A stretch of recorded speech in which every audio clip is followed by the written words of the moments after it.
ম্যাঙ্গালোর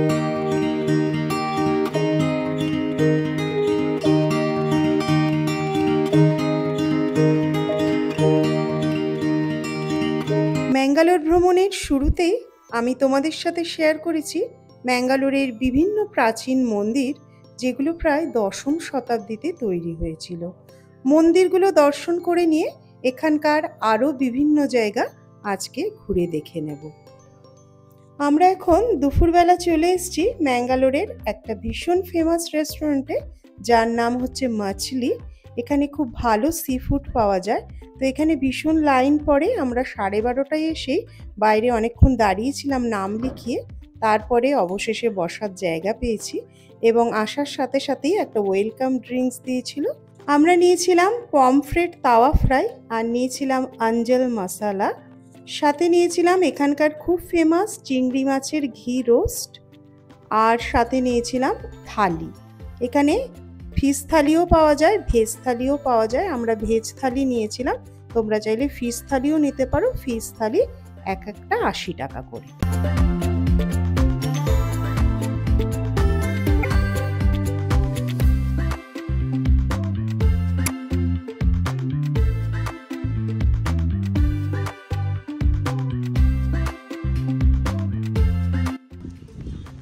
আমাদের এখনো দুপুরের লাঞ্চ হয়ে গেছে। এখন চলে এসেছি একটা সি বিচে যাচ্ছি।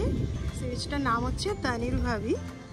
সেখানে যেতে গেলে একটা ফেরি করে পার হয়ে তারপরে যেতে হয়। এখান থেকে কটার সময় যেন ছাড়বে বোটটা? এটা ডিফারেন্ট টাইমিংস আছে। এটা নেক্সট ছাড়বে 2:50, এখন 2:30 বাজে। ওই 20 মিনিট মতো ওয়েট করতে হবে। এখানে এত ভাল লাগছে আর সুন্দর জল। এটা লেক তো?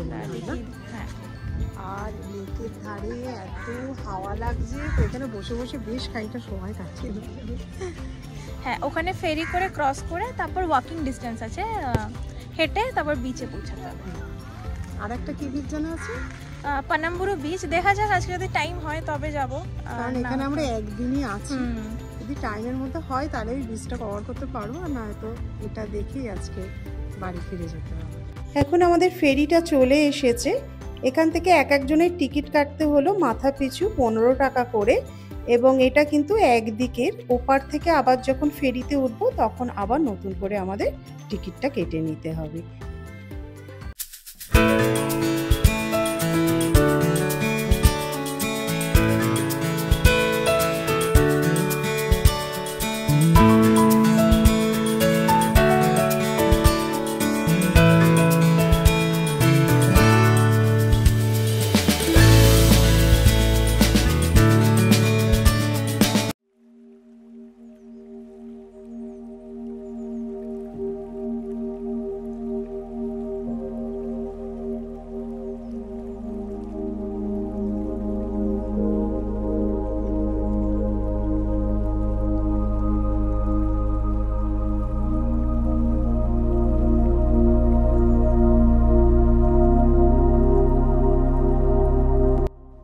আমরা এই তানির ভাবি বিচে কিছুক্ষণ স্পেন্ড করলাম, তবে এখানে দড়ি দেওয়া রয়েছে সামনে যেতে দিচ্ছে না, জলে পাও ভেজাতে দিচ্ছে না। তো ভাবছি এখন পানাম্বুরু বিচটায় যাব, ওইখানে হয়তো সমুদ্রে নামতে দেয়। তো কিছুক্ষণ এখানে সময় কাটালাম। বিচটা এত সুন্দর, আর সারা বিচে ঝিনুকে ভর্তি পুরো। আমি কতগুলো ঝিনুকও কুড়িয়ে নিলাম। আর একটা ছোট্ট দেখলাম শঙ্খের মতো, কি সুন্দর হেঁটে হেঁটে চলে যাচ্ছে জলের দিকে, সেটারও একটা ভিডিও তুলে নিয়েছি। ভীষণ ভালো লাগছে। আর পিকলি এখানে বসে আছে।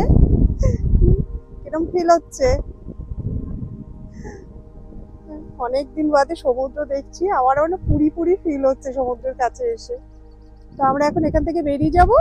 বেরিয়ে ওই বিচটায় গিয়ে দেখি ওখানে যদি একটু নামতে দেয়, একটু সমুদ্রে পা না ভেজালে একটু মনে শান্তি হচ্ছে না। তানির ভাবি বিচে এক একজনের এন্ট্রি ফি ছিল 20 টাকা করে। এখন আমরা আবারও টিকিট কেটে ফেরিতে উঠে পড়েছি। এই ফেরিটা মোটামুটি রাত্রি 7টা অবধি চলে। তো সন্ধেবেলা যদি এই ফেরি করে ফেরা যায়, বেশ সুন্দর সানসেটটা কিন্তু দেখা যায়। তো আমাদের একটু তাড়াহুড়ো ছিল, আমরা পানাম্বুরু বিচে যাব, তাই জন্য আমরা আগে বেরিয়ে আসলাম।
পানাম্বুরু বিচ থেকে ফেরার পথে আমরা এখন চলে এসেছি বোলাসে। এটা একটা কাজুর দোকান। ম্যাঙ্গালোরের কাজু ভীষণই ফেমাস, বিদেশেও এক্সপোর্ট হয়। তো আমরা এখান থেকে কিছু কাজু কিনে নেব। এখানে নর্মাল কাজু ছাড়াও নানা রকম ফ্লেভারফুল কাজুও পাওয়া যায়, মশালা কাজু, চকলেট কোটেড কাজু। তো এখান থেকে কাজু কিনে আমরা এখন চলে এসেছি পাববাসে। 1975 সালে শুরু পাববাস আইসক্রিম সারা ভারতের মধ্যে একটা ফেমাস আইসক্রিম পার্লার। এমনকি পুরো বিশ্বে লেজেন্ডারি আইসক্রিম লিস্টে 7ম স্থানে রয়েছে। এখানকার মোস্ট রেকমেন্ডেড গার্বার আর তিরামিসু আইসক্রিম ট্রাই করলাম। দুটো আইসক্রিমই অসাধারণ ছিল। এটা একটা মাস্ট ভিজিট প্লেস।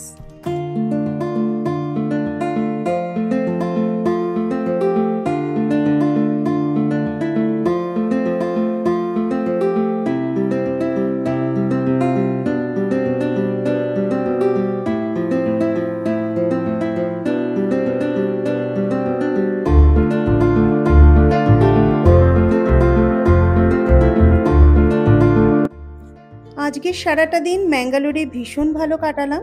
কালকে আমরা বেরিয়ে যাচ্ছি উডুপির উদ্দেশ্যে। ওখানকার বিভিন্ন জায়গা পরের ভিডিওতে তোমাদের সাথে শেয়ার করব।